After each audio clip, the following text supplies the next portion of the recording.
All right. Hey everyone, my name is Har Patel, and today I'll be talking about the optimization of decoupling capacitor placement. So before we get into decoupling capacitor replacement, I want to talk a little bit about what we're going to talk about during this presentation. So this is the basic agenda. First, we'll go into the importance of decoupling capacitors, and I will be calling them decaps moving forward. And then we'll talk about what they are, why decaps are used, and then we'll go into some design challenges of implementing them into VLSI design, standard cell design, and printed circuit board design. Then we'll talk about ways to optimize their placement, and there'll be two methods introduced. One will be the distributed on-chip decap network, another one will be the fast method. Now I'll explain a little bit more detail for both of these moving forward. Then we'll talk about the placement of decoupling capacitors, standard cell design, and then we'll talk about placement in printed circuit board design. Awesome. So what are decaps? So if you're already familiar, many designs in both VLSI and ASIC as well as printed circuit boards are very sensitive to noise design due to their unstable supply voltages. And what decaps do are they're used to manage power supply noise. And so what you'll see is that decoupling capacitors act as an energy reservoir. So let's just look at this bottom image here. So this is a DC power and then the load with the decoupling capacitor connected between. Let's say our load requires a 5-volt input. Now our DC power can only provide 4.8 volts. So this coupling capacitor will act as a reservoir to provide that 0.2 volts needed in order for that load to get the full 5 volts. So what do I mean by that? So let's say that there's a V in for this IC.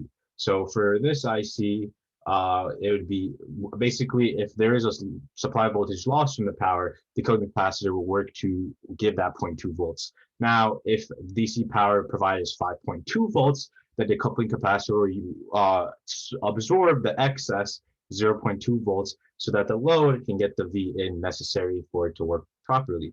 Now, it also helps in reducing impedance in higher frequency power systems, and we'll learn a little bit more about that in the next couple of slides.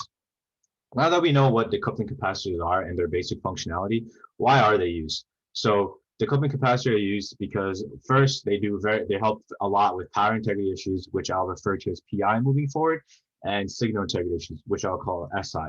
And in addition to that, their usage of multiple supply voltages on a PCB board causes a lot of fluctuations in our power supply. Again, going back to power integrity issues, and then also usages of many power delaying devices also causes even more fluctuations. So decaps help with acting as putting a lot of reservoirs all over the board will help us make sure we keep that stable voltages that we need.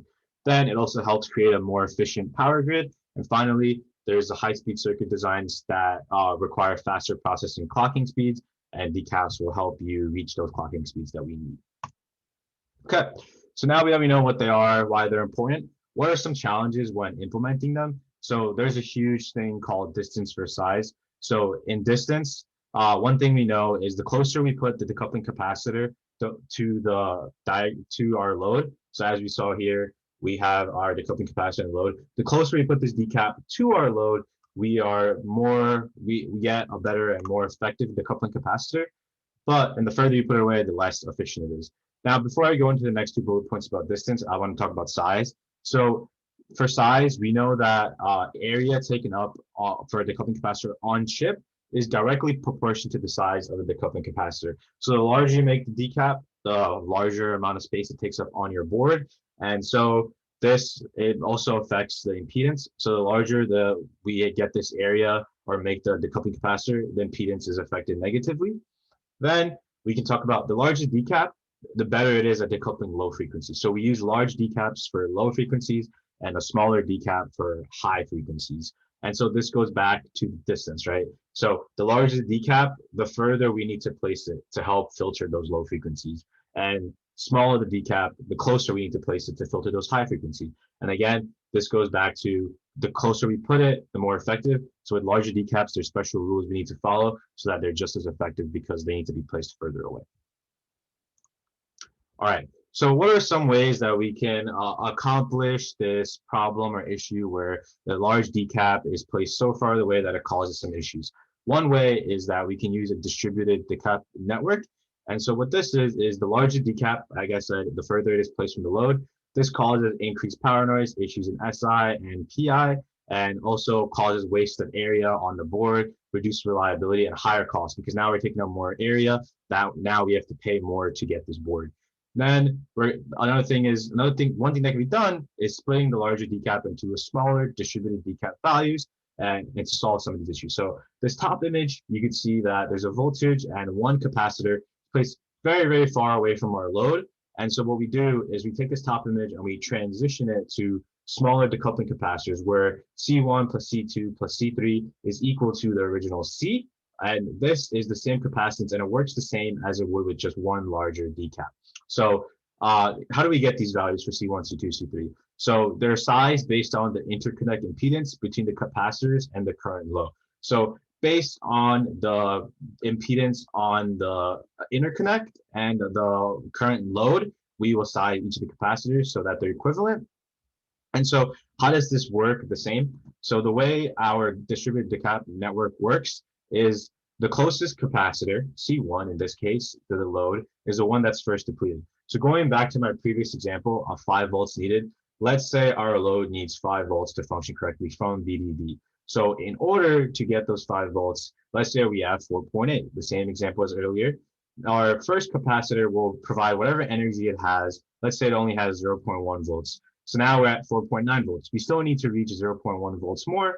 So then this one's depleted, then the next one, and if 2 can provide the rest of it, then it will bump it up to whatever. And then if that gets depleted, then 3 until we reach our 5 volts correctly. So that's how our basic workflow of our distributed decap network works. Then this also helps in providing a lower impedance because now it's split among 3 and it's more cost-effective power delivery. So now we're cheaper because now we're taking up less area on the board and it's a better power delivery network. So let's break this down a little bit more. So this system that we described earlier can be broken down into just a 2 capacitor model. So let's take Z1 and Z2 in this image to be the impedances in the interconnects. So now let's take what we had earlier. So we take this and now let's break it back into our circuit model. So we take our circuit model R1 and R2 and our Z1 and Z2 from the image, and they work to provide charge to the loads. So, or the coupling capacitors work to provide charge to our load. So these caps will work to provide charge to our load, and the voltage in the decoupling capacitors drop below the power supply during the discharge. So during discharge, we will have these go below the voltage supply so that we know exactly what required charge is needed so that from both caps combined for the load.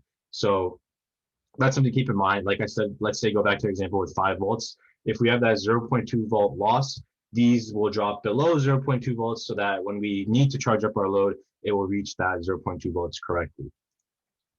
Okay, so let's analyze the circuit a little bit more. So the voltage across the decoupling capacitors is determined by the size of the decaps and by the size of the coupling capacitors and the parasitic resistance in the lines connecting them. So these resistors, or the parasitic resistance that are not visible, and the size determine the voltage across each of them. And again, we can model this in we can model the expression for the voltage and we can model the capacitance for C1 with respect to R2. So as voltage increases we know that voltage increases with capacitance, and we know that the C1 is independent of R2 because the load is directly working with R1 and C1. So utilizing that, we can write our expression to obtain a value for C1 with respect to R2. And again, the area of the decaps in R2 needs to be calculated while the voltage is maintained on the load. So we maintain our voltage and we can calculate a value for C1 and C2. Okay, so now that we kind of went over a distributed decap network, I want to go into a little bit about the fast method. So the fast method is basically using simple decoupling capacitor formulas to approximate frequently used decaps instead of opening it to every available decap. So what does this mean? So we can use one formula called the empirical approximation. This formula is C, which is our capacitance, is equal to 1.5 M to the times 10 to the n nanofarads. So this will allow us to get all available decaps that are commonly used, such as 1 nanofarad, 1.5 nanofarads, 2.2, 3.3, and so forth. So M is always going to be between 0 and 4, and N is what we're going to define. That's going to be any number between -4 and 4. So let's just look at an example. If N was 0, then we know our capacitor values have to be 1 nanofarad, 1 to 1.5, 2.2, 3.3, and 4.f respectively, because now we know N is 0. So that's always everything raised to the M power is going to be multiplied by 1. So 1.5 to the 1, 1.5 to the 2, 1.5 to the 3, and so forth. And utilizing that, we'll get which capacitors we're going to use based on current libraries.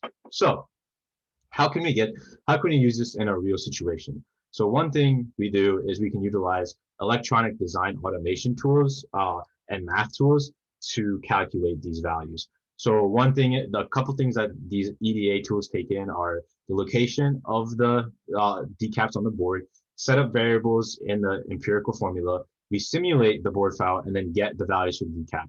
So again, going back to our empirical approximation, we use these for parameters, and in the next slide, I'll talk a little bit more detail about how the FAST method is implemented.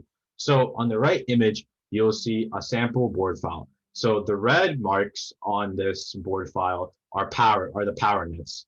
Then the green marks are the ground net. And there's 3 chips on this board, U1, U2, U3, and there's 3 ports, P1, P2, and P3. And so what we want to do is we want to find the decoupling values for P4 through P20. So P4 all the way to P20. And again, we know the location of each of these from our board file, so we need to have that information.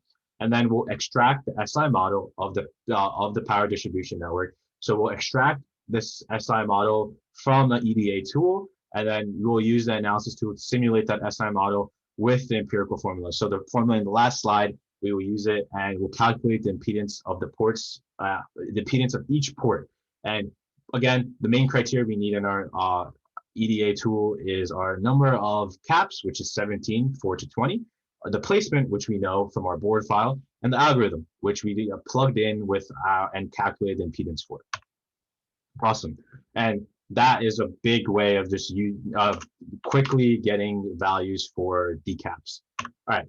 Now we will talk about placement of the coupling capacitor standard cell design.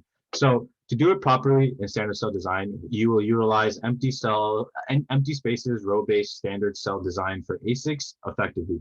In the next slide, I'll show a picture of this and go a little bit more detail into it. But here, I just want to briefly touch up on what it is. So a standard cell ASIC is defined as the following. A block in a chip is composed of n rows, and each of these n rows is filled by a cell. And now an empty space in a row is filled by a decoupling capacitor. So in ASIC design flow, designed for each functional block.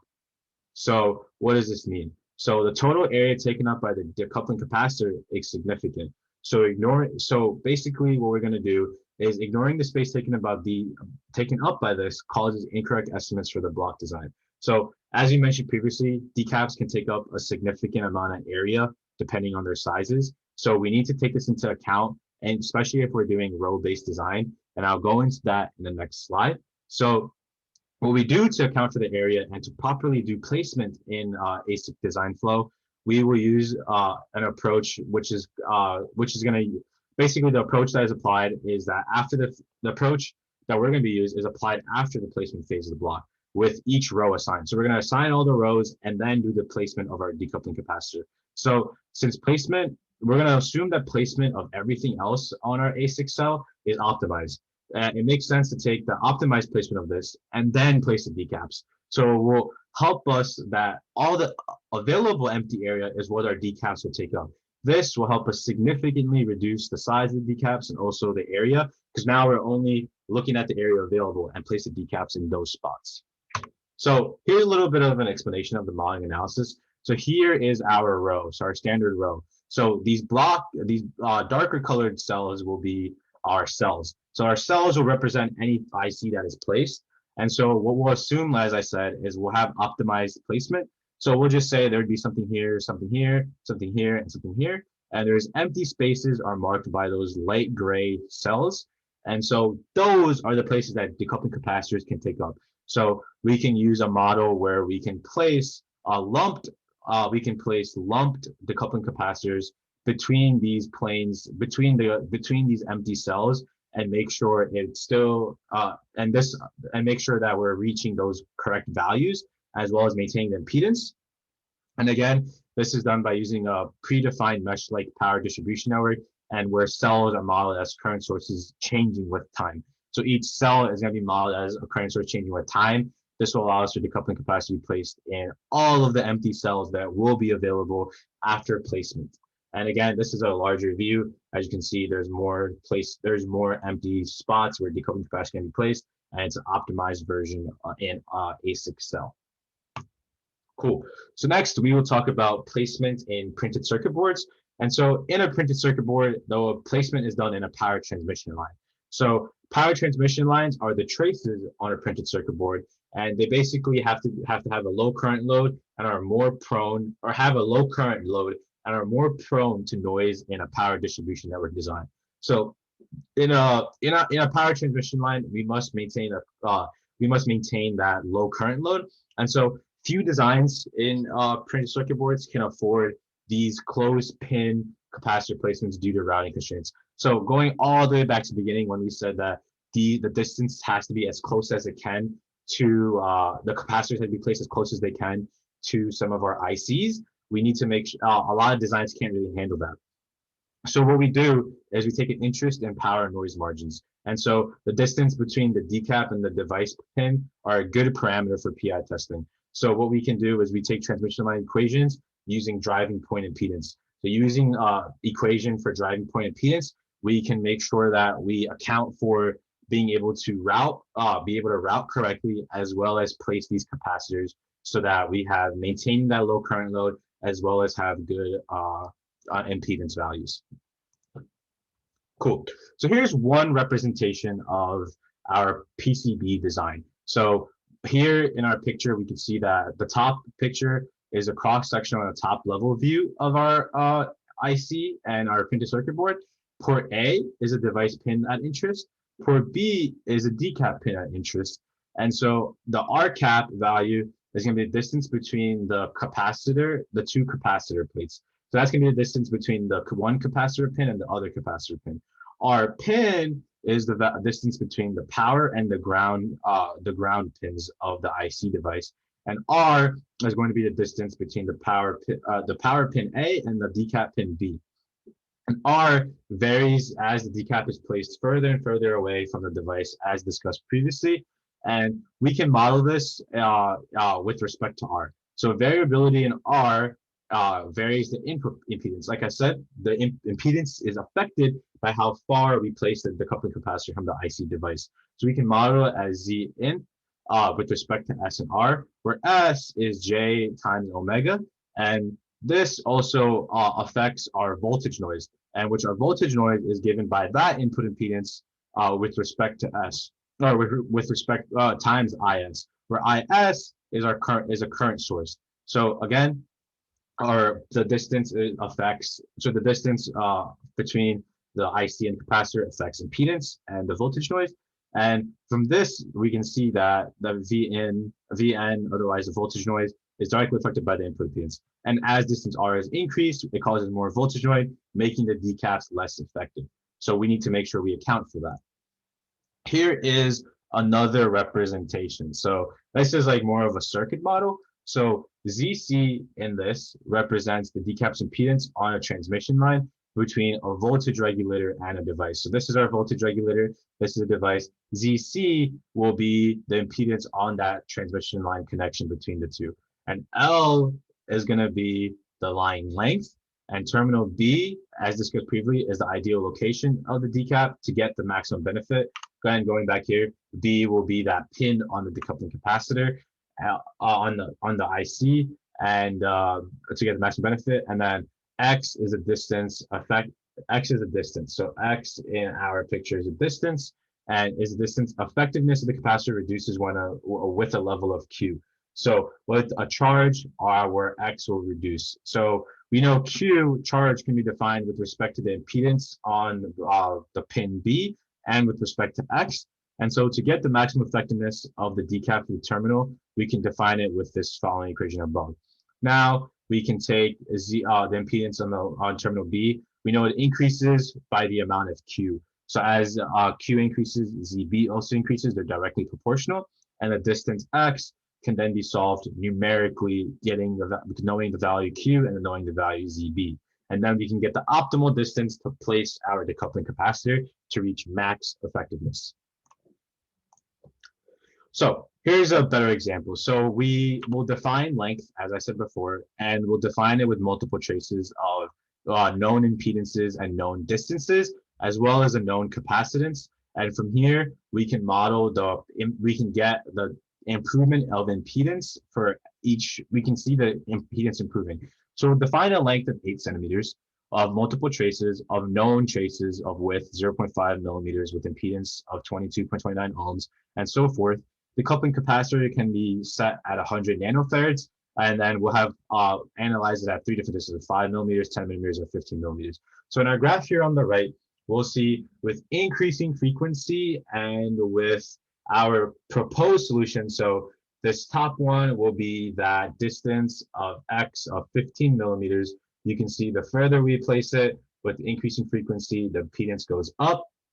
The closer we get, the closer, and so the further we place it, the impedance goes up. Same thing, we have a lower impedance for a closer placed pin with high increasing frequency.